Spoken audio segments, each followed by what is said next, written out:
कहानी जंगल में रहने वाले जानवरों और वहाँ के राजा पर आधारित है। कैसे राजा का भाई राजा के साथ धोखा करके खुद राजा बन जाता है और वहाँ के जानवरों पे जुल्म करने लगता है।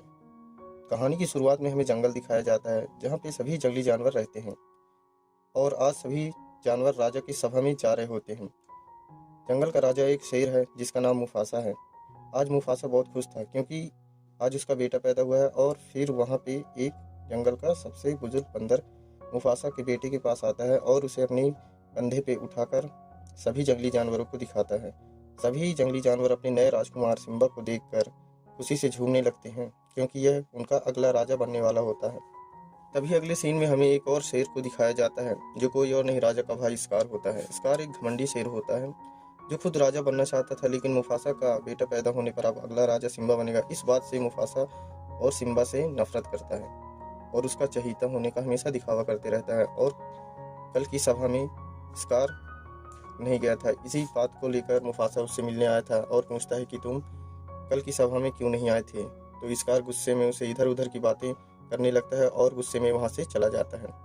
फिर अगले दिन सुबह जब सिम्बा जल्दी उठ जाता है और अपने पिता को उठाता है और जंगल दिखाने के लिए बोलता है, तो जब मुफासा सिम्बा को सारा जंगल दिखाता है तो सिम्बा को जंगल देखकर काफ़ी हैरानी होती है क्योंकि जंगल बहुत बड़ा होता है। और मुफासा सिम्बा को बताता है कि मेरे बाद जंगल का राजा तुम बनोगे। लेकिन सिम्बा जब उस सुनसान सी जगह काली घाटी के बारे में पूछता है तो मुफासा उसे वहाँ से जाने से मना कर देता है क्योंकि वहाँ हाथियों का कब्रिस्तान होता है और उस इलाके में लकड़बग्घे रहते हैं जो कि शेरों के दुश्मन होते हैं। फिर मुफासा और सिम्बा घर जाने लगते हैं। तभी एक साजू नाम का पक्षी वहाँ पे आता है जो राजा का वफादार होता है। साजू बताता है कि जंगल में उनके इलाके में लकड़बग्घे घुस आए हैं और शिकार कर रहे हैं। फिर मुफासा लकड़बग्घों को अपने इलाके से भगाने के लिए जाता है और सिम्बा को घर जाने के लिए बोलता है और साथ में साजू पक्षी को भी उसके साथ जाने के लिए बोलता है। फिर सिम्बा खेलते खेलते अपने चाचा स्कार के पास पहुंच जाता है और स्कार को बताता है कि आज मेरे पिता ने मुझे पूरा जंगल दिखाया है जहाँ पे राजा बनने के बाद मैं राज करूंगा। तभी स्कार बोलता है कि क्या तुम्हारे बाबा ने तुम्हें काली घाटी दिखाया। इस पर सिम्बा मना करते हुए कहता है कि बाबा ने मुझे वहां जाने से मना किया है। तभी स्कार बोलता है कि तुम अभी छोटे बच्चे हो, कोई बच्चों की खेलने की जगह नहीं है, वहाँ पे जंगल के सारे बड़े लोग घूम के आ चुके हैं। यह बात सुनकर सिम्बा को वहाँ जाने की इच्छा होने लगती है। फिर सिम्बा अपने घर की तरफ चला जाता है। इधर हमें दिखाया जाता है सिम्बा का एक परिवार भी है और वहाँ पे उसकी एक दोस्त नाला होती है, नाला जो कि एक छोटी शेरनी होती है। फिर सिम्बा अपनी माँ से कहता है कि मैं और नाला जा रहे हैं खेलने। फिर वो दोनों वहाँ से खेलने निकल जाते हैं, लेकिन उनकी माँ कहती है कि तुम सिर्फ तालाब तक ही खेलने जा सकते हो, उससे आगे मत जाना। और वह साजू पक्षी को भी उनका ध्यान रखने के लिए उनके साथ भेज देती है। फिर सिम्बा और नाला दोनों खेलते खेलते साजू को चकमा देते हुए जंगल से काफ़ी दूर काली घाटी की तरफ आ जाते हैं। जब वह काली घाटी में पहुँचते हैं तो उधर देखकर सारी हड्डियों और खौलते दलदल को देखकर नाला डरने लगती है। वहाँ का नज़ारा ही कुछ अलग होता है। फिर वो दोनों आगे बढ़ने लगते हैं, लेकिन नाला डरने लगती है। तभी सिम्बा बताता है कि नाला, अगर हम यहाँ से घूम के चले गए वापस तो कोई हमें बच्चा नहीं समझेगा। फिर अचानक उन्हें लकड़बग्घे चारों ओर से घेर लेते हैं उनका शिकार करने के लिए। इसके बाद वहाँ पे मुफासा आ जाता है और मुफासा उन लकड़बग्घों से फाइट करता है और साथ में उनके लीडर को आखिरी चेतावनी भी देता है कि अगर तुमने ऐसा दोबारा किया तो तुम्हें दोबारा माफ़ी नहीं दी जाएगी। फिर वो तीनों वहाँ से घर चले जाते हैं। उनके जाने के बाद वहाँ स्कार आता है और लकड़बग्घों को ऑफर देता है कि अगर तुमने मुफासा और सिम्बा को मार दिया तो राजा मैं बन जाऊंगा और तुम लोग जितना मर्जी उतना शिकार कर पाओगे। लकड़बग्घे स्कार के बातों से सहमत हो जाते हैं और उसके साथ मिलकर मुफासा और सिम्बा को मार। फिर अगले दिन स्कार सिम्बा को लेकर एक गहरी घाटी में आ जाता है और सिम्बा को दहाड़ने की प्रैक्टिस करवाने लगता है। इधर सिम्बा दहाड़ने की प्रैक्टिस करता है और स्कार ऊपर चढ़ जाता है। दरअसल ये स्कार की प्लानिंग होती है सिम्बा और मुफासा को मारने की। स्कार के इशारे पर लकड़बग्घे जंगली बैलों को घाटी की तरफ खदेड़ देते हैं जिससे बैलों के बीच फंसकर सिम्बा मारा जाए। बैलों को आता देखकर सिम्बा काफी डर जाता है और अपनी जान बचाकर भागने लगता है। तभी स्कार इस तरफ आकर मुफासा को सिम्बा के बारे में बताता है जो जंगली बैलों के बीच मुसीबत में फंसा होता है। फिर मुफासा जल्दी जाकर अपने बच्चे को बचा लेता है और घाटी के ऊपर चढ़ने लगता है। ऊंचाई पर पहुंचने के बाद मुफासा स्कार को मदद करने को बोलता है, लेकिन स्कार अपने भाई को धक्का दे देता है। ऊंचाई से गिरने पर मुफासा की मौत हो जाती है। उसके बाद दिखाया जाता है हमें सिम्बा अपने पिता के पास जाकर अपने पिता को जगाने लगता है, लेकिन मुफासा कोई प्रतिक्रिया नहीं करता है क्योंकि वह मर चुका होता है। तभी स्कार आकर वहां सिम्बा से कहता है कि तुम्हारी गलती से हमारे महाराज मारे गए, अब तुम अपने घर वालों को क्या जवाब दोगे। इस पर सिम्बा को कुछ समझ में नहीं आता कि उसे क्या करना चाहिए। फिर स्कार कहता है कि तुम्हारे लिए अच्छा यही होगा कि तुम यहाँ से भाग जाओ बहुत दूर और कभी लौट कर वापस मत आना। सिम्बा को उसकी बात सही लगती है और वहाँ से वो भाग जाता है। इधर स्कार वापस आकर मुफासा और सिम्बा की मरने की खबर सुनाता है और खुद राजा बन जाता है और लकड़बग्घों के साथ मिलकर राज करने लगता है।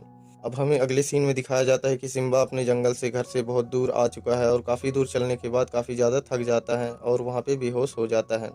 सिम्बा को मारा हुआ समझकर गिद्ध उसे खाने के लिए आते हैं। तभी हमें टिमोन और पुम्बा दिखाया जाता है जो कि गिद्ध से लड़के सिम्बा की जान बचा लेते हैं। तभी टिमोन सिम्बा के पास जाता है और सिम्बा को देखकर डर जाता है क्योंकि वह एक शेर का बच्चा होता है और डरकर भागने लगता है। इधर सिम्बा को होश आता है और टिमोन और पुम्बा उसे बताते हैं कि उन्होंने उसकी जान बचाई है, लेकिन इस बात से सिम्बा को कोई फर्क नहीं पड़ता है क्योंकि उसके साथ इतना कुछ बुरा होने के बाद उसके पास जीने का कोई मकसद नहीं होता है।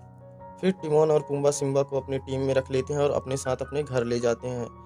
यहाँ पे आने पे यहाँ का वातावरण और जंगल बहुत खूबसूरत होता है। टिमोन और पुम्बा के साथ शेर के बच्चे को देखकर सभी जानवर डरने लगते हैं, लेकिन सिम्बा किसी को कुछ नहीं करता है और समय के साथ साथ सिम्बा भी बड़ा हो जाता है।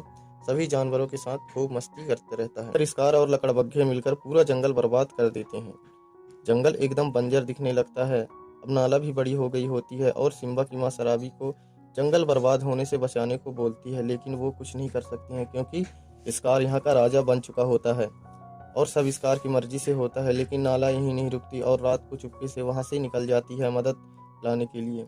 तभी वहाँ पे बालों का एक गुच्छा दिखाया जाता है जो उड़कर सिम्बा के घर तक पहुँच जाता है और वो बाल उस बूढ़े बंदर को मिलता है और उस बाल की गंध से बूढ़ा बंदर समझ जाता है कि सिम्बा अभी जिंदा है और ये बाल सिम्बा का ही है।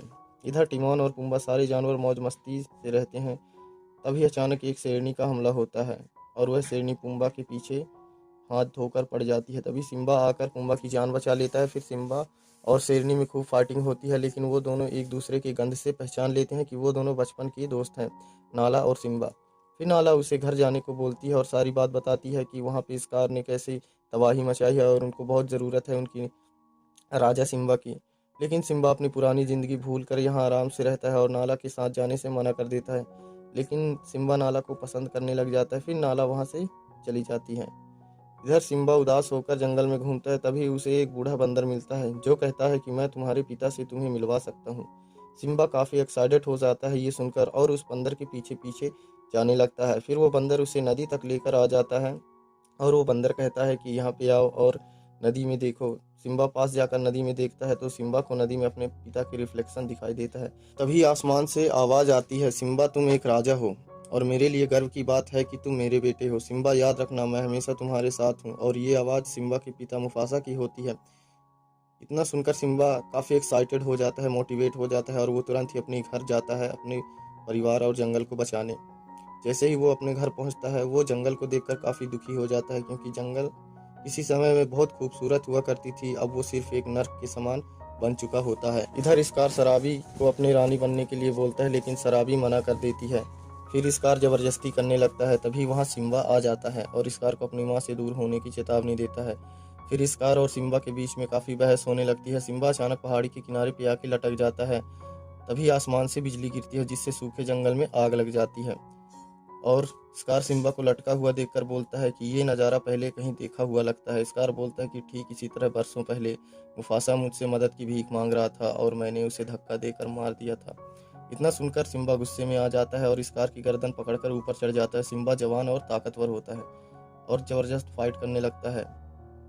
सभी लकड़बग्घों और शेरों के बीच फाइट होने लगता है। तब स्कार समझ जाता है कि सिम्बा से जीतना मुश्किल है। तब वह वहां से भाग जाता है और एक ऊंची चोटी पे चढ़ जाता है और उसके पीछे पीछे सिम्बा भी आ जाता है। सिम्बा को आता देखकर स्कार अपनी जान बचाने के लिए बोलता है कि ये सब मैंने इन लकड़बग्घों के कहने पर किया है, इन्हीं धोखेबाजों की वजह से आज हमारे महाराज हमारे बीच नहीं है। लेकिन सिम्बा बोलता है कि तुमने सभी के साथ धोखा किया है, हमारे साथ भी किया है और इन लकड़बग्घों के साथ किया है। और स्कार और सिम्बा की फिर से फाइटिंग होने लगती है और स्कार नीचे गिर जाता है। चोटी से नीचे गिरने पर वह लकड़बग्घों के बीच गिर जाता है और लकड़बग्घों को देखकर अपनी जान बचाने के लिए वह फिर से दोगलापन दिखाते हुए बोलता है कि मेरे साथियों, हम अपनी फौज दोबारा खड़ी करेंगे और फिर से राजा बनेंगे।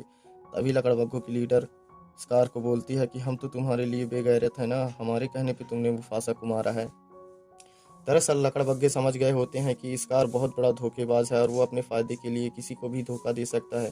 फिर सारे लकड़बग्घे स्कार पर टूट पड़ते हैं और उसे जान से मार देते हैं। इधर जंगल में आग लगने से पूरा जंगल तबाह हो जाता है, जहाँ सिर्फ धुआं और राख ही बचता है। फाइटिंग खत्म होने के बाद सारे शेर इकट्ठे होते हैं और सिम्बा को अपना राजा बना लेते हैं। कुछ समय बीतने के बाद जंगल फिर से हरा भरा हो जाता है और सारे जानवर हंसी खुशी से रहने लगते हैं। अब सिम्बा और नाला की शादी हो गई होती है और ठीक एक बार फिर सभी जानवर इकट्ठे होते हैं जैसे सिम्बा के पैदा होने पर हुए थे। फिर से वो बूढ़ा बंदर वहाँ पे आता है और सिम्बा के बेटे को उसी तरह दिखाता है जैसे बरसों पहले उसने सिम्बा को सभी जानवर को दिखाया था। और अपने नए राजकुमार को देखकर सभी जानवर खुशी से झूम उठते हैं। और इस तरह से इस फिल्म में हैप्पी एंडिंग हो जाती है। दोस्तों, फिल्म का नाम है द लायन किंग, जो कि काफ़ी रोमांचक